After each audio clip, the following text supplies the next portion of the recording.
ബിസ്മില്ലാഹിർ റഹ്മാനിർ റഹീം. അള്ളാഹു നമ്മുടെ ശ്രമങ്ങൾക്കൊക്കെ അർഹമായ പ്രതിഫലം നൽകുമാറാവട്ടെ.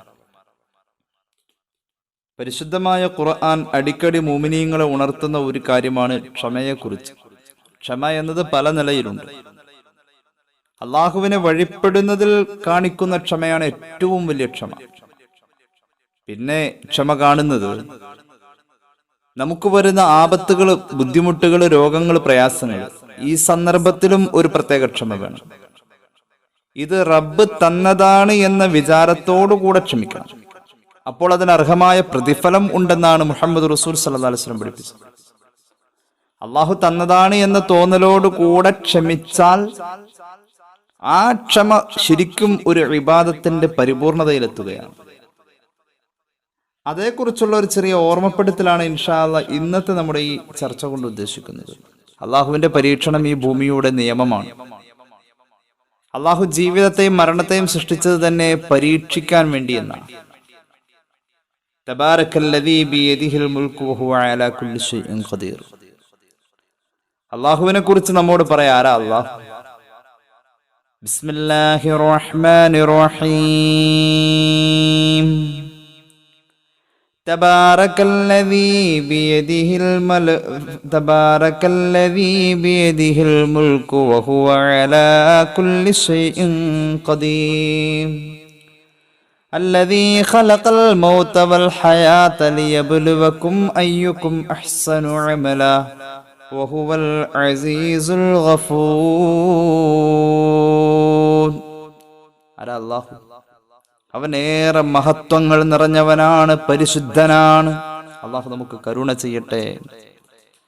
ബിയദിഹിൽ മുൽക്ക്, സർവ അധികാരങ്ങളും അവന്റെ കയ്യിലാണ്. വഹുവ അലാ കുല്ലി ഷൈഇൻ ഖദീർ, എല്ലാത്തിനും കഴിവ് അവന് മാത്രമാണ്. അല്ലാഹു അവന്റെ ഏറ്റവും വലിയൊരു പ്രത്യേകത എന്താ? അല്ലദീ ഖലഖൽ മൗത വൽ ഹയാ, ജീവിതത്തെയും മരണത്തെയും അവൻ പടച്ചു. എന്തിനെന്നറിയുമോ? ലിയബ്ലുവക്കും, നിങ്ങളെ അവൻ പരീക്ഷിക്കാൻ വേണ്ടി. നിങ്ങളെ പരീക്ഷിക്കുമെന്നത് തീർച്ചയാണ്. ജീവിതവും മരണവും നിനക്കുണ്ടോ? നിനക്ക് പരീക്ഷണമുണ്ട്. അള്ളാഹു പരീക്ഷിക്കും. എന്തിനാ പരീക്ഷിക്കുന്നത്? പരീക്ഷിക്കുന്നത് മഹാന്മാരായ മലക്കുകളുടെ മുന്നിൽ നിന്നെക്കുറിച്ച് ബോധ്യപ്പെടുത്തി കൊടുക്കാൻ വേണ്ടി. പ്രവൃത്തി നന്നായവൻ ആരാണെന്ന് അള്ളാഹു ബോധ്യപ്പെടുത്തി കൊടുക്കും. മലക്കുകൾക്ക് ബോധ്യപ്പെടുത്തി കൊടുക്കും. സൂറത്തുൽ ബഖറയുടെ വ്യാഖ്യാനം പറയുന്നിടത്ത് മഹാനായ ഇമാം സാവി ആ ഒരു ആശയം ഉൾപ്പെടുത്തുന്നതായി നമുക്ക് കാണാൻ കഴിയും. മലക്കുകളെ ബോധ്യപ്പെടുത്തണമല്ലോ. അള്ളാഹുവോട് ചോദിച്ചതാണല്ലോ മലക്കുകൾ, പടച്ച റബ്ബേ, എന്തിനാണ് ഇപ്പൊ ഈ മനുഷ്യരെ പടയ്ക്കുന്നത്? നഹ്നു നുസബ്ബിഹു ബിഹംദിക വനുഖദ്ദിസു ലക, നിനക്ക് ഇബാദത്ത് ചെയ്യാൻ ഞങ്ങളുണ്ടല്ലോ. അപ്പൊ അവരുടെ മുന്നിൽ മനുഷ്യർ വലിയ മഹാന്മാരാണെന്ന് വരുത്തി തീർക്കണമെങ്കിൽ മഹാനാവ എന്നതിന്റെ മാനദണ്ഡമാണ് റബ്ബിന്റെ മാർഗത്തിൽ നഷ്ടങ്ങൾ സഹിച്ചുകൊണ്ട്, വേദനകൾ സഹിച്ചുകൊണ്ട് ക്ഷമയെ പാലിക്കാൻ. അപ്പൊ അള്ളാഹു മലക്കുകളുടെ മുന്നിൽ അത് ബോധ്യപ്പെടുത്തി കൊടുക്കും. അതിനുവേണ്ടി അപ്പോ തീർച്ചയായും ഈ ജീവിതത്തിൽ പരീക്ഷണങ്ങൾ ഉറപ്പിക്കാമെന്ന് ഖുർആൻ. അങ്ങനെയെങ്കിൽ ആ പരീക്ഷണങ്ങളെ, ഖുർആൻ ധാരാളം പരീക്ഷണങ്ങൾ പറയുന്നുണ്ട്. ആ പരീക്ഷണങ്ങളെ നമ്മൾ ഏത് നിലയ്ക്ക്, ഏത് രീതിയിൽ അതിനെ മുഖവിലക്ക് എടുക്കുന്നു എന്നതിനെ കുറിച്ച് നമ്മളൊന്ന് ആലോചിക്കണം. അള്ളാഹു 3-4 തരത്തിലുള്ള പരീക്ഷണങ്ങൾ മനുഷ്യ ജീവിതത്തിൽ നൽകുമെന്ന് ഖുർആൻ പറയുന്നുണ്ട്. ഞാൻ പെട്ടെന്ന് അതിന്റെ ആമുഖങ്ങൾ ഒഴിവാക്കി പോവാണ്. സൂറത്തുൽ ബഖറയിൽ പറയുന്നുണ്ട്, വലനബ്ലുവന്നകും ബിശൈഇൻ മിനൽ ഖൗഫി വൽ ജൂഇ വനഖ്സിൻ മിനൽ അംവാലി വൽ അൻഫുസി വസ്സമറാത്ത് വബശ്ശിരിസ് സ്വാബിരീൻ. അള്ളാഹു നിങ്ങളെ പരീക്ഷിക്കും. ബിശൈഇൻ, സൃഷ്ടാവായ തമ്പുരാനെ സംബന്ധിച്ച് നമ്മൾ ആലോചിക്കുമ്പോൾ അവൻ തരുന്ന പരീക്ഷണം ബിശൈഇൻ, ഒരൽപ്പമാണ്. ബിശൈഇൻ മിനൽ ഖൗഫി വൽ ജൂഇ വനഖ്സിൻ മിനൽ അംവാലി വൽ അൻഫുസി വസ്സമറാത്തി വബശ്ശിരിസ് സ്വാബിരീൻ. അള്ളാഹു നിങ്ങളുടെ ഉള്ളിൽ നിങ്ങളുടെ ധൈര്യം നഷ്ടപ്പെട്ടു പോകുന്ന ഭയത്തിന്റെ സന്ദർഭങ്ങൾ തരും. നിങ്ങൾക്ക് അള്ളാഹു ദാരിദ്ര്യം തരും, വിശപ്പ് തരും, പരീക്ഷണമാണ്. അതൊക്കെ പഴയ കാലത്തൊക്കെ ഒരുപാട് ഉണ്ടായിട്ടുണ്ട്. പിന്നെയോ സാമ്പത്തിക കിഴിവ് തരും, പരീക്ഷണമാണ്. സാമ്പത്തിക ഉയർച്ചയും തരും, അതും പരീക്ഷണമാണ്. വബശ്ശിരിസ് സ്വാബിരീൻ, ഇങ്ങനെ പരീക്ഷിക്കുന്ന നേരത്ത് റബ്ബ് തന്നതാണ് എന്ന ചിന്തയോടുകൂടെ അതിനങ്ങോട്ട് ഉൾക്കൊള്ളാൻ തയ്യാറുള്ളവർ, അവർക്ക് സ്വർഗം കൊണ്ട് സന്തോഷ വാർത്ത അറിയിക്കുന്ന നബിയെ, അള്ളാഹു അതിൽ നമ്മെ പെടുത്തുമാറാവട്ടെ. സ്വർഗം കൊണ്ട് സന്തോഷ വാർത്ത അറിയിക്കും. അള്ളാഹുവിന്റെ പരീക്ഷണം കിട്ടുമ്പോൾ അത് റബ്ബ് തന്നതാണെന്നുള്ള തോന്നലിൽ.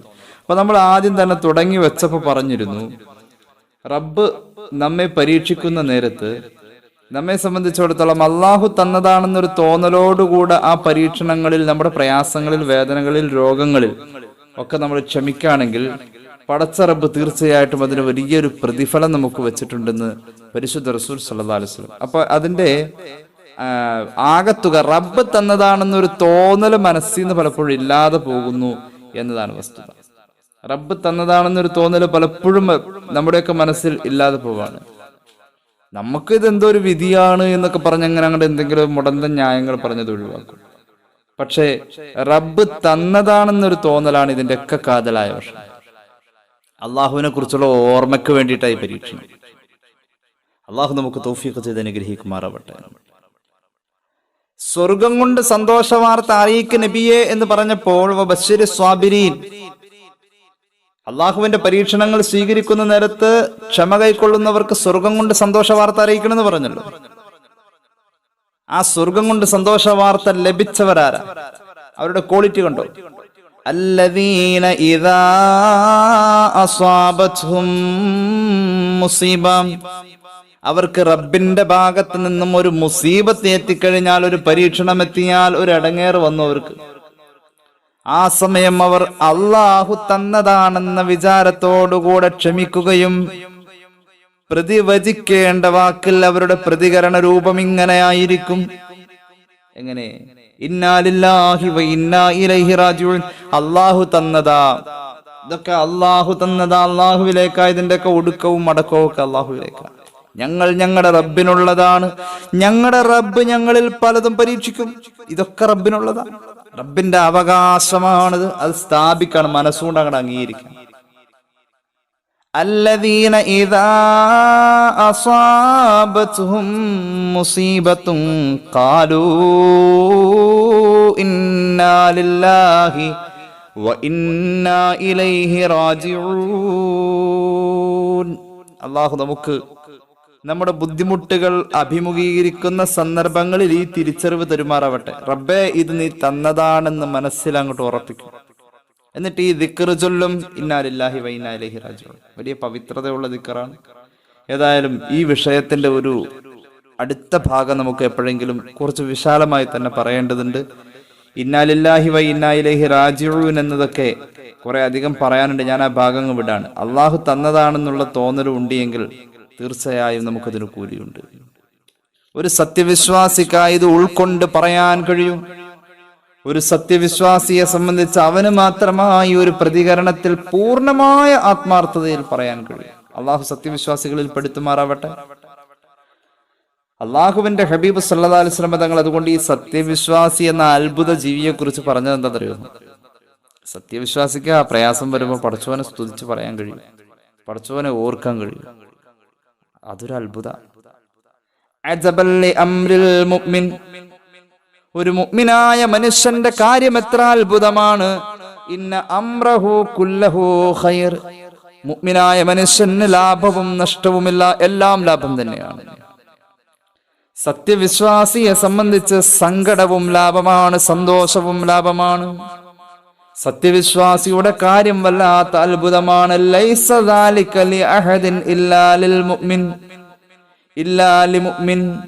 മുഅ്മിനല്ലാതെ ഇങ്ങനത്തെ ഒരു മാനസിക വിശേഷം പറയാനില്ല. സങ്കടവും ലാഭാണ്, സന്തോഷവും ലാഭാണ്. ഇത് മുഅ്മിനിന് മാത്രമേ ഉള്ളൂ. ഇത് മുഅ്മിനായ മനുഷ്യന് മാത്രമേ ഉള്ളൂ. ഇൻ അസാബത്ഹു സറാഉ ശക്ര.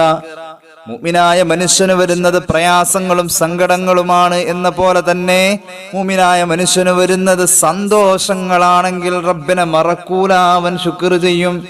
അവന് വരുന്നത് ഇനി പ്രയാസങ്ങളാണെങ്കിൽ അപ്പോഴും അവൻ ശുക്ർ ചെയ്യും. പടച്ചോൻ, ഇതിലെന്തോ ഒരു ഖൈർ വരാനുണ്ട്, അതുകൊണ്ട് നിനക്കിരിക്കട്ടെ ശുക്ർ. ഇതൊരു അത്ഭുതകരമായ ജീവിതത്തിൽ നിന്നേ ഈ പ്രതികരണം ഉണ്ടാവും. മുഹമ്മദ് റസൂൽ സല്ലല്ലാഹു അലൈഹി വസല്ലം. അങ്ങനെയാണ് രോഗങ്ങൾ വരാറുണ്ട്. നമുക്ക് രോഗം വരാറുണ്ടല്ലോ, എന്താ നമുക്ക് ക്ഷമയുള്ളത്? ക്ഷമയൊക്കെ വളരെ കുറവാ മനുഷ്യന്മാർക്ക്. രോഗങ്ങൾ വരാറുണ്ട്, ക്ഷമിക്കായിരിക്കും, പക്ഷെ അള്ളാഹു തന്നതാണെന്ന തോന്നൽ വരാറുണ്ടോ? രോഗമെന്ന് പറഞ്ഞാൽ എത്ര വലിയ നേട്ടമാണ്. രോഗം ഉണ്ടായി ഭൂമിയിൽ ജീവിക്കുന്ന ആളുകൾ, ഇന്നൊരു സഹോദരിക്ക് വേണ്ടി പ്രത്യേകം ദുആ ചെയ്യാൻ പറഞ്ഞ് ഏൽപ്പിച്ചിട്ടുണ്ട്. അവർക്ക് അനിയന്ത്രിതമായ തലവേദനയും തലചുറ്റലുമൊക്കെയായി ബ്രെയിൻ ട്യൂമറിന്റെ രോഗമുണ്ട്. അള്ളാഹു ശിഫ കൊടുക്കുമാറാവട്ടെ, അവർക്ക് ആഫിയത്തും ദീർഘായുസ്സും കൊടുക്കുമാറാവട്ടെ. രോഗം എന്നത് വലിയ അനുഗ്രഹ മനുഷ്യന്മാരെ. രോഗത്തിന്റെ വില എപ്പോഴാ അറിയാം? രോഗത്തിന്റെ വില അറിയണം. ഇമാം തുർമുദിയുടെ ജാമിഇലുണ്ട് ഹദീസ്, ഇമാം തൊബറാനിയുടെ മുഅ്ജമിലുണ്ട്. അല്ലാഹുവിന്റെ ഹബീബ് സല്ലല്ലാഹു അലൈഹി വസല്ലം തങ്ങൾ പറയുന്നു, യവദ്ദു അഹ്ലുൽ ആഫിയതി യൗമൽ ഖിയാമത്തി ഹീന യുഅതാ അഹ്ലുൽ ബലാഇസ് സവാബ്. ഭൂമിയിൽ രോഗിയായി ജീവിച്ച മനുഷ്യന്മാർക്ക് ആഖിറത്തിൽ കൂലി കൊടുക്കുമ്പോൾ, ഭൂമിയിൽ ആരോഗ്യത്തോടുകൂടെ ജീവിച്ചവൻ ഈ കൂലി കൊടുക്കുന്നത് കാണുമ്പോൾ അവൻ ആഗ്രഹിച്ചു പോവും, അവൻ കൊതിച്ചു പോകും. ലൗ അന്ന ജുലൂദഹും കാനത് ഖുരിലത് ബിൽ മഖാരിദ്. പടച്ചോനെ, ഭൂമിയിൽ ഞാൻ നല്ല ആരോഗ്യത്തോടെയും സന്തോഷത്തോടെയും ജീവിച്ചത്, അതുകൊണ്ട് എനിക്ക് ആഖിറത്തിൽ നേട്ടങ്ങൾ കുറവാണല്ലോ അല്ലാഹ്. ഭൂമിയിൽ വെച്ച് എന്റെ ശരീരത്തിന്റെ പച്ച മാംസത്തെ കത്രിക കൊണ്ട് മുറിച്ചു കളയും വിധം ഒരു രോഗം എനിക്ക് ഉണ്ടായിരുന്നുവെങ്കിൽ ഇന്ന് എനിക്ക് വലിയ ലാഭമാകുമായിരുന്നുവെന്ന് ഭൂമിയിലെ ആരോഗ്യത്തോടുകൂടെ ജീവിച്ച ഓരോ മനുഷ്യനും ആഖിറത്തിൽ രോഗികളുടെ കൂലി വീതിക്കുന്നത് കാണുമ്പോൾ അവൻ പറഞ്ഞു പോകുമെന്ന് മുഹമ്മദ് റസൂൽ സല്ലല്ലാഹു അലൈഹി മുഹമ്മദ്. അള്ളാഹു നമുക്ക് ഭൂമിയിൽ ആരോഗ്യവും ആഖിറത്തിൽ നേട്ടവും തരുമാറാവട്ടെ. രണ്ടും തരട്ടെ. അള്ളാഹു വിചാരിച്ച് രണ്ടും നടക്കൂല. ഒരാൾ രോഗിയാവുമ്പോ എത്ര വലിയ അനുഗ്രഹമാ അള്ളാഹു കൊടുക്കുക. ഹബീബായ നബി കരീം സല്ലല്ലാഹു അലൈഹി വസല്ലം തങ്ങൾ പഠിപ്പിക്കുന്ന ഒരു ഹദീസ് മവാഇലുൽ ഉസ്ഫൂർ എന്ന് പറയുന്ന ഗ്രന്ഥത്തിൽ നമുക്ക് കാണാം. 4 മലക്കുകൾ 2 ഘട്ടത്തിലായിട്ട് അള്ളാഹു നിയോഗിക്കാം. ഒന്നാം ഘട്ടത്തിൽ 4 മലക്കുകൾ വരും ഒരു രോഗിയുടെ മുന്നിലേക്ക്. ഒന്നാമത്തെ മലക്കിന്റെ ഡ്യൂട്ടി ആ മനുഷ്യന്റെ ശരീരത്തിന്റെ ആരോഗ്യത്തെ തിരിച്ചെടുക്കലാണ്. ഒരാൾ രോഗിയാവാൻ പോവാ, 4 മലക്കാ വരുന്നത്. ഒന്നാമത്തെ മലക്കിന്റെ ഡ്യൂട്ടി ഈ മനുഷ്യന്റെ ആരോഗ്യത്തെ ശരീരത്തിൽ നിന്നും വലിച്ചെടുത്തു കൊണ്ടുപോവാ. അയാൾ ആ ഡ്യൂട്ടി കൃത്യമായിട്ട് ചെയ്യും. രണ്ടാമത്തെ മലക്ക് വന്നുകൊണ്ട് ഈ മനുഷ്യന്റെ നാവിന്റെ രുചി തിരിച്ചെടുക്കും. മൂന്നാമത്തെ മലക്ക് വന്നുകൊണ്ട് ഈ മനുഷ്യന്റെ മുഖത്തിന്റെ ശോഭ, ഒരു ആരോഗ്യമുള്ളപ്പോൾ ഒരു പ്രസരിപ്പുണ്ട്, അത് മൂന്നാമത്തെ മലക്ക് എടുക്കും. നാലാമത്തെ മലക്ക് വരണമെങ്കിൽ ഈ 3 കാര്യങ്ങളും അള്ളാഹുവിന്റെ വേണ്ടുക പ്രകാരമാണെന്നും പടച്ച റബ്ബിന്റെ ഭാഗത്ത് നിന്നതാണെന്നും ഞാനിത് അനുഭവിക്കാൻ അവൻ ഖളാ ആക്കിയതാണെന്നും അവന്റെ ഖളാഇനോട് എനിക്ക് പൊരുത്തമാണെന്നും ഇങ്ങനെയൊക്കെ ഉള്ളിൽ ഉണ്ടാവണേ. അപ്പോഴേ 4ാമത്തെ മലക്ക് വരും. ഒന്നുകൂടി പറയാം, ഒരാൾ രോഗിയാകുമ്പോൾ സത്യവിശ്വാസിയാണ്, അവന്റെ അടുക്കലേക്ക് 2 ഘട്ടങ്ങളിൽ മലക്ക് വരുന്നുണ്ട്. ഒന്നാമത്തെ ഘട്ടത്തിൽ 4 മലക്കുകൾ വരും. ആദ്യ 3 മലക്കുകൾ വരുമ്പോ ആദ്യ 3 മലക്കുകൾ വരും. ഒന്നാമത്തെ മലക്ക് ശരീരത്തിന്റെ ആരോഗ്യം എടുക്കും, രണ്ടാമത്തെ മലക്ക് അവന്റെ നാവിന്റെ രുചി എടുക്കും, മൂന്നാമത്തെ മലക്ക് അവന്റെ മുഖത്തിന്റെ പ്രകാശം പ്രസരിപ്പെടുക്കും. പടച്ചോനെ, ഞാൻ രോഗിയായി, അല്ലാഹുവേ ഇത് നീ തന്നതാണ് എന്ന തോന്നൽ ഉണ്ടിയെങ്കിൽ 4ാമത്തെ മലക്കിനെ അല്ലാഹു പറഞ്ഞേക്കും, മലക്കേ ആ മനുഷ്യന്റെ പാപങ്ങളെ നീ എടുക്കണേ മലക്കേ. 4ാമത്തെ മലക്ക് വരുന്നത് പാപങ്ങൾ എടുക്കാൻ വേണ്ടിയിട്ടാണ്.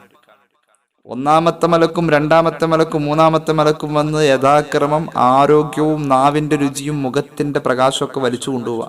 അപ്പൊ തന്നെ ആ മനുഷ്യന് മനസ്സിലായി താൻ രോഗിയായിരുന്നു. അല്ലാഹുവേ ഇത് നീ തന്നതാ. ആ വിചാരത്തോടു കൂടെ പടച്ചോനെ വഴി പറയാതെ റബ്ബിന് സ്തുതി പറഞ്ഞ് നിൽക്കുന്ന നേരത്തായിരിക്കും 4ാമത്തെ മലക്ക് വരാ. അവന്റെ പാപങ്ങൾ എടുത്തു കൊണ്ടുപോകും. ഇപ്പൊ ഇവന് പാപമില്ല കേട്ടോ. അങ്ങനെ കുറച്ചു നാൾ കഴിയുമ്പോൾ ഈ മനുഷ്യന്റെ രോഗം മാറാൻ അല്ലാഹു ഖളാ ആക്കും. ഈ മനുഷ്യന്റെ രോഗം മാറണം. അപ്പോൾ 1ാമത്തെ മലക്കിനോട് അല്ലാഹു പറയും, മലക്കേ അയാളുടെ ആരോഗ്യത്തെ നീ അയാളുടെ ശരീരത്തിൽ നിന്ന് എടുത്തതല്ലേ, തിരിച്ചു കൊണ്ടുപോയിട്ട് 1ാമത്തെ മലക്ക് വന്നുകൊണ്ട് അയാളുടെ ആരോഗ്യം കൊടുക്കും. 2ാമത്തെ മലക്ക് ആ മനുഷ്യന്റെ നാവിന്റെ രുചി കൊടുക്കും. 3ാമത്തെ മലക്ക് ആ മനുഷ്യന്റെ മുഖത്തിന്റെ പ്രകാശം തിരിച്ചു കൊടുക്കും. നാലാമത്തെ മലക്ക് എടുത്തത് തിരിച്ചു കൊണ്ടുപോയി കൊടുക്കണോ വേണ്ടയോ അള്ളാഹു ഒരു തീരുമാനവും പറയുന്നില്ല. സുജൂദിലേക്ക് വീഴും നാലാമത്തെ മലക്ക്. അള്ളാഹുവേ, ഭൂമിയിൽ ആ മനുഷ്യൻ രോഗിയാകുന്ന നേരം ഞങ്ങൾ 4 പേരും അയാളുടെ ജീവിതത്തിൽ നിന്നും 4 കാര്യങ്ങൾ എടുത്തുകൊണ്ടുവന്നു. അതിൽ 3 പേർക്കും തിരിച്ചു പോവാൻ നീ അവസരം കൊടുത്തു. 4ാമത്തെ എനിക്ക് നീ അവസരം തന്നിട്ടില്ലല്ലോ അല്ലാ. 1ാമത്തെ ആൾ ആരോഗ്യം കൊണ്ടുപോയി കൊടുത്തു. 2ാമത്തെ ആൾ അയാളെടുത്ത നാവിന്റെ രുചി കൊണ്ടുപോയി കൊടുത്തു. 3ാമത്തെ ആള് മുഖത്തിന്റെ പ്രകാശം എടുത്തിരുന്നു കൊണ്ടുപോയി കൊടുത്തു. 4ാമത്തെ ഞാൻ അയാളുടെ പാപവും ചുമന്ന് നിൽക്ക. പടച്ച റബ്ബേ, എന്നെ അങ്ങ് നിനക്ക് തിരിച്ചയച്ചുകൂടെ? അള്ളാഹു പറയും മലക്കിനോട്, റബ്ബ് പറയുമത്രേ, ആ മനുഷ്യന് രോഗം വന്നപ്പോൾ, പ്രയാസം വന്നപ്പോൾ അള്ളാഹു തന്നതാണെന്ന തോന്നലിൽ അയാൾ ക്ഷമിച്ച് സഹിച്ചിരുന്നു. റബ്ബ് തന്നതാണെന്ന തോന്നലിൽ ക്ഷമിച്ചതുകൊണ്ട്, ആ തോന്നലോടുകൂടെ ക്ഷമിച്ചതുകൊണ്ട് അയാൾക്ക് കൂലി കൊടുക്കാൻ അള്ളാഹു തീരുമാനിച്ചു. 1ാമത്തെ കൂലി അവന്റെ പാപം പൊറുക്കല, പിന്നെ അവന്റെ പദവിയേറ്റല. അങ്ങനെ ന്യായമായും റബ്ബ് ഇടപെടുന്ന മലക്കെ അയാൾക്ക് ഞാൻ കൊടുക്കുന്ന ആനുകൂല്യം അയാളുടെ പാപം പൊറുക്കലല്ലേ. അപ്പൊ എങ്ങനെയാ നീ എടുത്ത പാപം അങ്ങോട്ട് തിരിച്ചു കൊണ്ടു കൊടുക്കല് ന്യായമാവാ? അതുകൊണ്ട് ആ പാപം നിന്റെ കയ്യിലിരിക്കട്ടെ.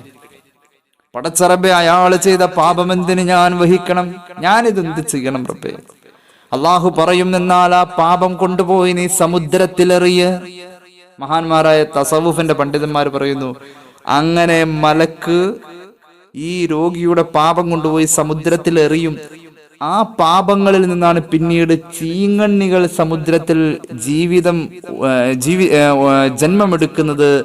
അതിന്റെ പ്രതീകാത്മകമായ സൃഷ്ടിയാണ് കടലിലെ ചീങ്കണികൾ എന്ന് പോലും മഹാന്മാരായ പണ്ഡിതന്മാർ പറയുന്നുണ്ട്. അപ്പൊ രോഗം വരുന്ന ഒരിക്കലും നഷ്ടമല്ല, രോഗം വരുന്നത് ലാഭമാണ്. പക്ഷേ ഈമാൻ ഉള്ളവനെ ലാഭമുള്ളൂ. അള്ളാഹു നമുക്ക് ഈമാൻ തരുമാറാവട്ടെ. മഹാനായ അബ്ദുല്ലാഹിബ്നു അബ്ബാസ് റളിയല്ലാഹു അൻഹു സ്വഹാബി പ്രമുഖനായ അതാ ഇബ്നു അബീ റബാഹിനോട് പറയുന്നൊരു സംഭവമുണ്ട്. അദ്ദേഹത്തോട് ഇബ്നു അബ്ബാസ് റളിയല്ലാഹു അൻഹു പറയുന്നുണ്ട്, അലാ ഉരീക ഇംറഅത മിൻ അഹ്ലിൽ ജന്ന, സഹോദരാ, സ്വർഗാവകാശിയായ ഒരു പെണ്ണിനെ നിനക്ക് ഞാൻ കാണിച്ചു തരാം, പറഞ്ഞു തരാം. എന്നിട്ടോ മഹാനായ അതാ തങ്ങൾ പറയുന്നുണ്ട്, അതെ, എനിക്കൊന്ന് കേൾക്കണം, അങ്ങനെ ഒരു സ്ത്രീ ഉണ്ടോ? ഹബീബിന്റെ കാലഘട്ടത്തിൽ സ്വർഗവാസി എന്ന് ഉറപ്പ് പറഞ്ഞ ഒരു പെണ്ണുണ്ട്. അവളുടെ പ്രത്യേകത എന്താ? ആ പോകുന്ന കറുത്ത പെണ്ണെന്ന് പറഞ്ഞു സൂചിപ്പിച്ചു. അതിലൂടെ ഒരു മനുഷ്യ പ്രതിബിംബം സഞ്ചരിക്കുന്ന പോലെ തോന്നി. ദൂരെ കൂടി ഒരു പെണ്ണിങ്ങനെ പോകുന്നു. ആ പോകുന്നത് ഒരു കറുത്ത പെണ്ണ്. അവള് കറുത്ത പെണ്ണെന്ന് പറഞ്ഞാൽ അവളുടെ നിറം പറയല്ല, അവളുടെ വർഗം ഒരു നീഗ്രോ വംശജയായിരിക്കും, അതായിരിക്കും അങ്ങനെ പറയാൻ കാരണം. അല്ലെങ്കിൽ അവളെ തിരിച്ചറിയാനുള്ള ഒരു അടയാളം അവളുടെ മേൽവിലാസത്തോടു കൂടെ ചേർത്ത് പറയപ്പെട്ടിട്ടുള്ള ഒരു പ്രയോഗമായിരിക്കാം. ആ സഹോദരി സ്വർഗവാസിനിയാണെന്ന് അള്ളാഹുവിന്റെ ഹബീബ് പറഞ്ഞിട്ടുണ്ട്, ജീവിച്ചിരിക്കുമ്പോ പറഞ്ഞിട്ടുണ്ട് സല്ലല്ലാഹു അലൈഹി വസല്ലം. എന്താ സംഭവം? ഈ പെണ്ണൊരിക്കൽ നബി തങ്ങളുടെ അടുക്കൽ വന്നിട്ട് സങ്കടം പറഞ്ഞു, നബിയെ, ഇന്നി ഉസ്റഉ, എനിക്ക് അപസ്മാര രോഗമാണ് നബിയെ. നമ്മുടെ കൂട്ടത്തിൽ അങ്ങനെ പലരും ഉണ്ടാവും. അള്ളാഹു ആ രോഗമുള്ളവർക്കൊക്കെ ശിഫ കൊടുക്കട്ടെ. അപസ്മാര രോഗത്തിന് മരുന്നുണ്ട്. അപസ്മാര രോഗത്തിന്റെ മരുന്ന് കരിക്ക് വെള്ളത്തിൽ സൂറത്തുൽ അൻആം ഓതി മന്ത്രിച്ചു കുടിച്ചാൽ അപസ്മാര രോഗം മാറും. കുറച്ചു ദിവസം അങ്ങനെയാണ് ചെയ്യണം. മഹാന്മാരായ പല പണ്ഡിതന്മാരും ഈ വിഷയത്തെക്കുറിച്ച് പലരോടും നിർദ്ദേശിക്കാറുണ്ട്. അപസ്മാര രോഗി കരിക്ക് പൊട്ടിച്ചാൽ ആ വെള്ളത്തിലേക്ക് സൂറത്തുൽ അൻആം ഓതണം. അത് പാത്രത്തിലേക്ക് ഊറ്റാതെ തന്നെ കരിക്കിൽ വെച്ച ഓതലാണ് നല്ലതെന്നും പറയുന്നുണ്ട്. അപസ്മാര രോഗത്തിന്റെ മരുന്ന്. ഏതായാലും അപസ്മാര രോഗിണിയായ പെണ്ണ് വന്നുകൊണ്ട് ഹബീബിനോട് പറഞ്ഞു, നബിയെ, എനിക്ക് അപസ്മാരമാണ്. നബിയെ, ഞാൻ അപസ്മാരം വന്ന് പെടഞ്ഞു വീണ് കഴിയുമ്പോൾ എന്റെ വസ്ത്രം എന്റെ ഔറത്തിൽ നിന്നും മാറും. അതുകൊണ്ട് എന്റെ നാണം പുറത്താവുന്നു നബിയെ. ബോധമില്ലാത്ത സമയത്ത് എന്റെ നാണം പുറത്താണ്. അതുകൊണ്ട് അങ്ങ് അല്ലാഹുവോട് ദുആ ചെയ്യണം, എനിക്ക് വേണ്ടി ദുആ ഇറക്കണം. എന്തിനു വേണ്ടി ദുആ ഇറക്കേണ്ടത്? ഹബീബായ നബി തങ്ങൾ ചോദിച്ചു, ഈ രോഗം മാറണമെന്ന് നിനക്ക് വേണ്ടി ഞാൻ ദുആ ചെയ്താൽ നിന്റെ രോഗം മാറുകയൊക്കെ ചെയ്യും.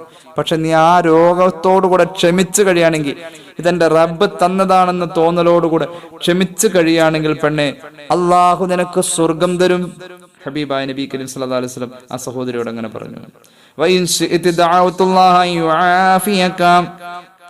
നിനക്ക് താല്പര്യമാണെങ്കിൽ നിന്റെ രോഗം മാറാൻ ഞാൻ അള്ളാഹുവോട് ദുആ ചെയ്യാം, നിനക്ക് താല്പര്യമുണ്ടോ? ആ സഹോദരി പറഞ്ഞു, നബിയെ ഫഖാല തസ്ബിറു, ഞാൻ ക്ഷമിച്ചോളാം നബിയെ, ഞാൻ ക്ഷമിച്ചുകൊള്ളാം. പക്ഷെ എനിക്കൊരു സങ്കടമുണ്ട് നബിയെ, ഞാൻ അപസ്മാര രോഗിണിയാണ്. ഞാൻ പിടഞ്ഞു വീഴുമ്പോൾ എന്റെ ഔറത്ത് വെളിവാവല്ലേ, ഔറത്ത് വെളിവാവാതിരിക്കാൻ ദ്വാരക്ക്, രോഗം മാറട്ടെ, ഔറത്ത് വെളിവാകാതിരിക്കാൻ വേണ്ടി ആ സഹോദരിക്ക് വേണ്ടി ഹബീബായ നബി കരീം അവർക്ക് വേണ്ടി ദുആ ചെയ്തു. മുഹമ്മദ് റസൂൽ സല്ലല്ലാഹു അലൈഹി മുഹമ്മദ് സല്ലല്ലാഹു അലൈഹി വസല്ലം.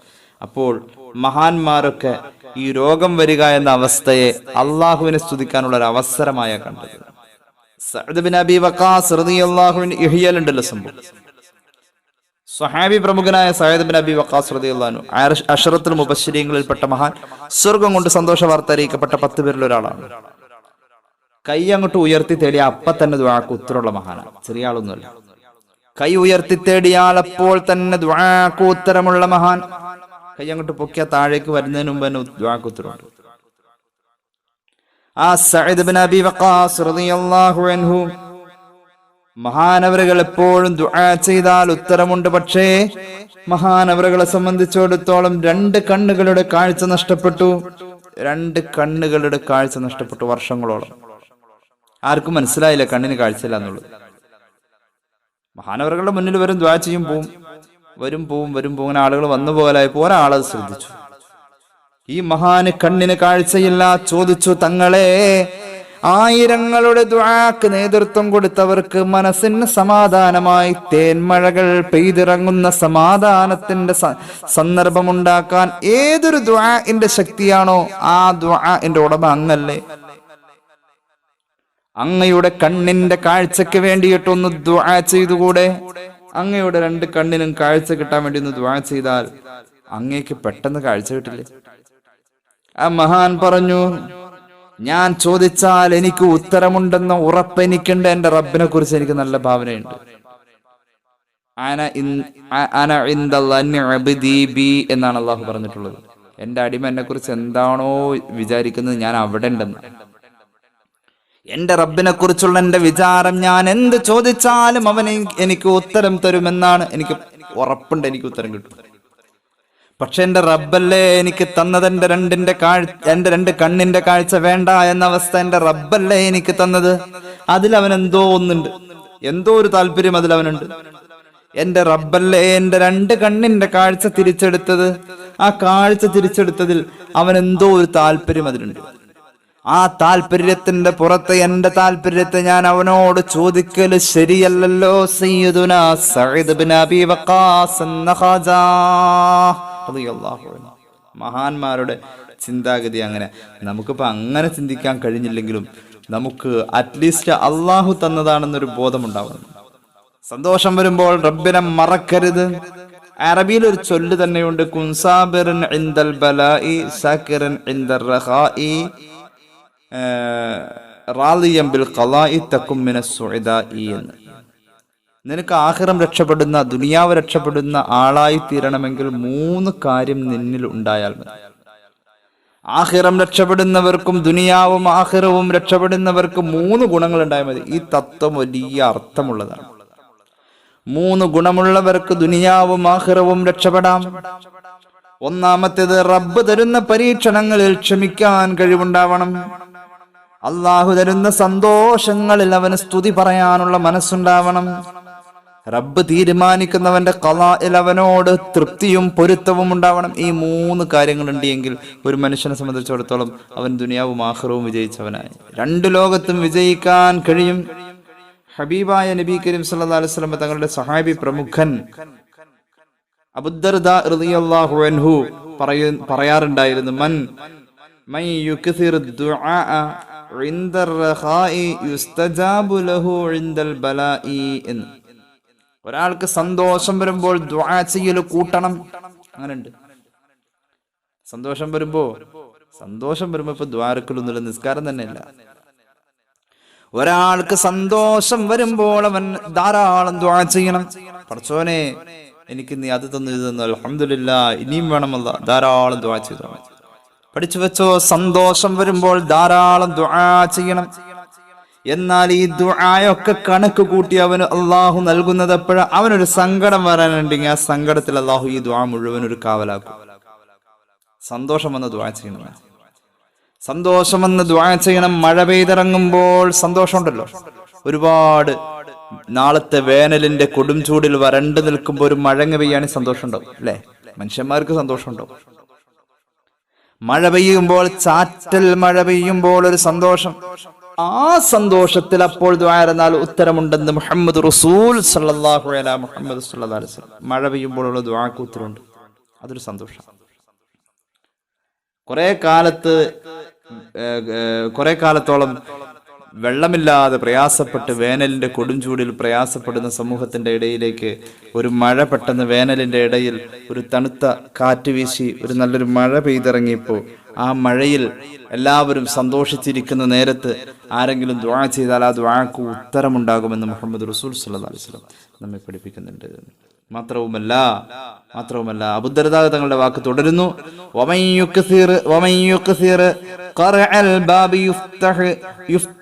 ആരെങ്കിലും റബ്ബിന്റെ വാതിലിൽ മുട്ടലങ്ങ് കൂട്ടിയാൽ അവന് ഉറപ്പായിട്ട് ഉത്തരവുണ്ട്.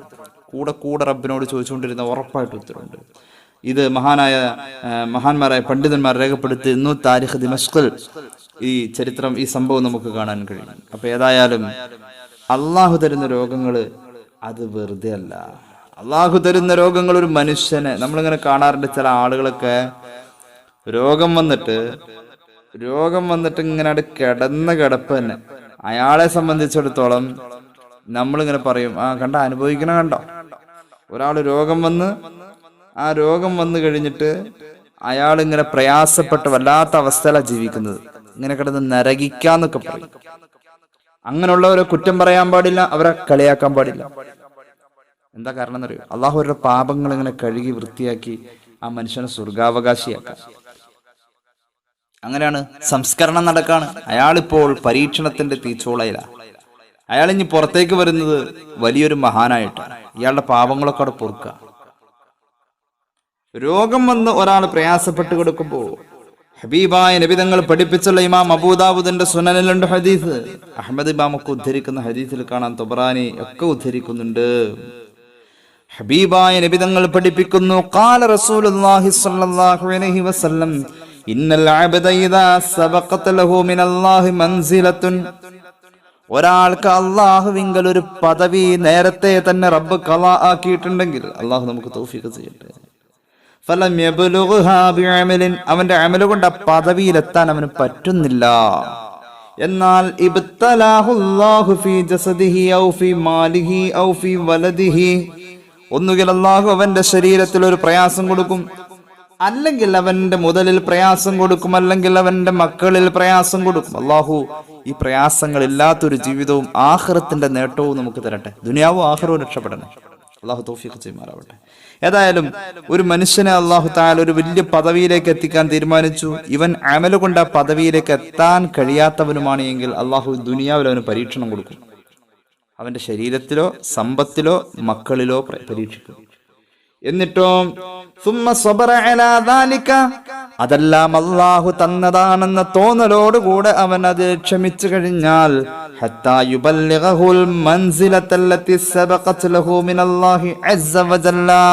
ആ പദവി അവൻ കരസ്ഥമാക്കും. ഈ ക്ഷമ അവനുണ്ടാവണം. ഏത് ക്ഷമ? അല്ലാഹു തന്നതാണെന്ന തോന്നലിലുള്ള ക്ഷമ വേണം. നമുക്കുണ്ടോ? ഉണ്ടാവണമല്ലോ. അതിനാണല്ലോ ഇത്രയൊക്കെ പറയുന്നത്. അല്ലാഹു തന്ന, പടച്ചോൻ തന്നത്. അൽഹംദുലില്ലാഹ്. കാര്യം പ്രയാസമുണ്ട്, വേദനയുണ്ട്, എന്നാൽ അള്ളാഹ് തന്നതല്ലേ, എൻ്റെ റബ്ബ് എനിക്ക് തന്നതല്ലേ, അൽഹംദുലില്ലാഹ്. എന്തെങ്കിലും അതിൽ അവൻ വെച്ചിട്ടുണ്ടാവും. ഈ ഭൂമിയിൽ എന്ത് ബലാ അവൻ തന്നാലും അതിന്റെ പിന്നിലൊരു ഖൈറുണ്ടെന്ന് മുഹമ്മദ് റസൂൽ സല്ലല്ലാഹു അലൈഹി വസല്ലം. ആ ഖൈർ ചോദിച്ചാൽ കിട്ടും. ആ രോഗം തന്നിങ്ങനെ അള്ളാഹു ഒരു മനുഷ്യനെ ആ പരീക്ഷിക്കുന്ന രംഗത്തെക്കുറിച്ച്, അയാളുടെ പാപം കഴുകി അയാളെ വലിയൊരു പദവിയിൽ നല്ല മനോഹരമായ ജീവിതത്തിലേക്ക്, ആഖിറത്തിലേക്ക് അയാളെ അള്ളാഹു തയ്യാറാക്കുന്നു എന്ന ഈ വിഷയത്തിൽ മഹാനായ തഴവ രസകരമായ ഒരു ഉദാഹരണം പാടുന്നത് കാണാം. പൊൻകട്ടി തീയിൽ ഇട്ടുരുക്കി അടിച്ചിടും, ഉരുക്കച്ചിലേക്ക് കോർത്തു നീട്ടി വലിച്ചിടും. സ്വർണം അടിച്ച് ഇടിച്ച് പരത്തി തീയിന്റെ ചൂളയിലിട്ട് കോർത്തു വലിക്കല്, പിടിച്ചു വലിക്കല്, ഇടിച്ചു പരുത്തലൊക്കെ നമ്മൾ കാണാറുണ്ട്. പിന്നീട് പലതും ചെയ്തു ഒടുവിൽ പണ്ടമായി പെണ്ണിന് കെട്ടുമ്പോൾ അതെന്തൊരു ഭംഗിയായി. ഒരു പെണ്ണിന്റെ കഴുത്തിൽ വരുന്ന മാല എത്ര ഭംഗിയുള്ളതാണ്. ആ ഭംഗിയിലേക്ക് അത് എത്തുന്നതിന് മുന്നേ ഒരുപാട് സഹിച്ചിട്ടുണ്ട്. ആ മാല എന്ന സ്വർണം, ആ ലോഹം ഒരുപാട് സഹിച്ചിട്ടുണ്ട്. ഇതുപോലെ ഉന്നതരായ പലരും രോഗമായി കിടക്കുന്നതായി കാണുന്നു. കാലം ദീർഘമായി ദോഷം പൊറുത്തു കൊടുത്തു ശുദ്ധി വരുത്തലാ, എന്നിട്ട് ഉന്നത ദറജയിൽ എത്തിക്കലാ. നമ്മുടെ കൂട്ടത്തിൽ ഒരുപാട് ആളുകൾ ഇങ്ങനെ കിടന്നാ മരിച്ചത്. അള്ളാഹു അവർക്കൊക്കെ പുറത്തു കൊടുക്കട്ടെ, അവർക്കൊക്കെ അള്ളാഹു രോഗങ്ങൾക്ക് കൂലി കൊടുക്കട്ടെ. അപ്പൊ അങ്ങനെ ഒരു അവസ്ഥ ഭൂമിയിലുണ്ടാവും. അങ്ങനെ ഒരു അവസ്ഥ ഭൂമിയിലുണ്ടാകുമ്പോൾ അള്ളാഹു കൊടുക്കുന്ന ഒരു അനുഗ്രഹമായിട്ടേ മഹാന്മാരെണ്ണിയിട്ടുള്ളൂ. അള്ളാഹു കൊടുക്കുന്ന ഒരു അനുഗ്രഹമായിട്ടാ മഹാനായ റസൂൽ കരീം സല്ലല്ലാഹു അലൈഹി വസല്ലം നമ്മെ പഠിപ്പിച്ചത്. അള്ളാഹു തരുന്ന ഒരു അനുഗ്രഹമാണ്. അള്ളാഹുവിന്റെ അനുഗ്രഹങ്ങളെ തിരിച്ചറിയാൻ കഴിയുന്ന ഒരു ബോധം നമുക്ക് ഉണ്ടെങ്കിൽ അത് ബോധ്യപ്പെടും. രോഗിയായിട്ടുള്ള അവസ്ഥയിൽ തന്നെ ഒരു മനുഷ്യന് ഈ പ്രയാസം ഇത് അള്ള തന്ന അനുഗ്രഹമാണ് എന്ന് തോന്നിക്കഴിഞ്ഞാൽ അവന്റെ ആഖിറം രക്ഷപ്പെടാൻ അത് തന്നെ മതിയല്ലോ. സയ്യിദത്തുനാ ഉമ്മുനാ ആയിഷ റളിയല്ലാഹു അൻഹ പറയുന്നുണ്ട്, മൂമിനായ മനുഷ്യൻ അല്ലാഹു തആല ഒരുപാട് പരീക്ഷണങ്ങൾ കൊടുക്കും. ആ പരീക്ഷണം കൊടുക്കുമ്പോ അതിലൊക്കെ അള്ളാഹു കൂലി കൊടുക്കാം. ഇമാം ബുഖാരിയുടെ മുസ്ലിമിന്റെ ഒക്കെ ഹദീസിൽ കാണാം.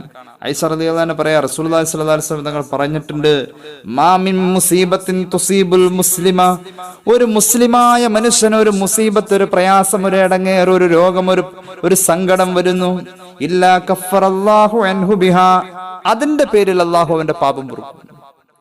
അതിന്റെ പേരിൽ അവൻ സഹിച്ചതിനും ക്ഷമിച്ചതിനും അള്ളാഹു പാപം പൊറുക്കും.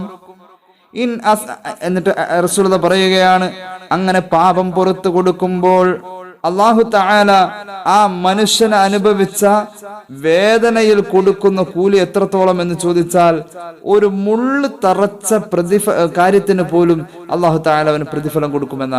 ഇല്ലാ കഫറല്ലാഹു അൻഹു ബിഹാ ഹത്ത ശൗകതി യുശാഖുഹാ, ഒരു മനുഷ്യനെ ഏറ്റ ഒരു മുള്ള് കൊണ്ട് മുറിഞ്ഞ തറച്ചതിന്റെ പേരിൽ അനുഭവിച്ച വേദനയ്ക്ക് പോലും അല്ലാഹു കൂലി കൊടുക്കുമെന്ന് മുഹമ്മദ് റസൂൽ സല്ലല്ലാഹു അലൈഹി വസല്ലം. നമ്മൾ ആലോചിച്ചിട്ടുണ്ടോ? ഈ കുട്ടികളൊക്കെ, മക്കൾ മരിച്ചു പോകുന്ന അവസ്ഥ മാതാപിതാക്കളുടെ പലരുടെയും ജീവിതത്തിൽ വളരെ നേരത്തെ തന്നെ അങ്ങനത്തെ ഒരു അവസ്ഥ. മാതാപിതാക്കൾ ജീവിച്ചിരിക്കുമ്പോൾ മക്കൾ മരിച്ചാൽ ആ മാതാവിനും പിതാവിനും സ്വർഗത്തിൽ ഒരു കൊട്ടാരമുണ്ടെന്ന് മുഹമ്മദ് റസൂൽ സല്ലല്ലാഹു അലൈഹി വസല്ലം പഠിപ്പിച്ചിട്ടുണ്ട്. അള്ളാഹു അങ്ങനെ ഒരു അവസ്ഥ തരാതെ അവന്റെ കൊട്ടാരം നമുക്ക് തരട്ടെ. അതിനും അള്ളാഹുവിന് കഴിയൂലോ. അള്ളാഹു നമ്മോട് കരുണ ചെയ്യട്ടെ. ദാവൂദ് നബി അലൈഹി സ്വലാത്തു വസ്സലാമിന്റെ ഒരു മോൻ മരിച്ചു. വലിയ സങ്കടായി. ദാവൂദ് നബി അലൈഹിസ്സലാം ആ മോനിൽ വലിയ പ്രതീക്ഷ വെച്ച് ജീവിച്ച ആളാണ്. മനുഷ്യനാണല്ലോ, സങ്കടപ്പെടും. സയ്യിദുനാ ജിബ്രീൽ അലൈഹിസ്സലാം ഇറങ്ങി വന്നിട്ട് ചോദിച്ചു, നബിയെ, അള്ളാഹു ചോദിക്കാൻ പറഞ്ഞു, അങ്ങേക്ക് ഇതിന് പകരം എന്തെങ്കിലും വേണോ? അങ്ങയുടെ സങ്കടത്തിന് പകരം. ദാവൂദ് നബി പറഞ്ഞു, ഭൂമി നിറയെ സ്വർണം, ആ സ്വർണം മുഴുവൻ ആവശ്യമായിട്ട് നിൽക്കുന്ന ഒരുപാട് പാവങ്ങൾ.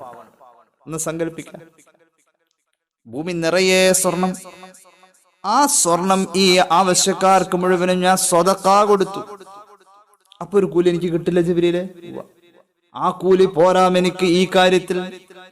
എന്നാൽ അള്ളാഹ് തന്നതാണെന്ന വിചാരത്തിൽ അങ്ങ് ക്ഷമിച്ചോ, അള്ളാഹു അങ്ങ് വിചാരിക്കുന്നതിന്റെ അപ്പുറം തരുമെന്ന് സയ്യിദുനാ ജിബ്രീൽ പറഞ്ഞതായി മുഹമ്മദ് റസൂൽ സല്ലല്ലാഹു അലൈഹി വസല്ലം. അപ്പൊ അത്രത്തോളം നമുക്ക് ഒരു പരീക്ഷണത്തെക്കുറിച്ചുള്ള ബോധം, നമ്മൾ സത്യവിശ്വാസിയാണെങ്കിൽ ഉറപ്പായിട്ട് നമ്മൾ അഭിമുഖീകരിക്കണം. അള്ളാഹു നമുക്ക് ആഖിറത്തിലേക്കുള്ള നേട്ടത്തിനാണ് നമ്മുടെ ദുനിയാവിന്റെ പരീക്ഷണങ്ങൾ എന്ന് തിരിച്ചറിയാനുള്ള സാമാന്യ ബോധം തരട്ടെ. ഒരു സത്യവിശ്വാസിയുടെ ക്വാളിറ്റി അള്ളാഹു തരട്ടെ.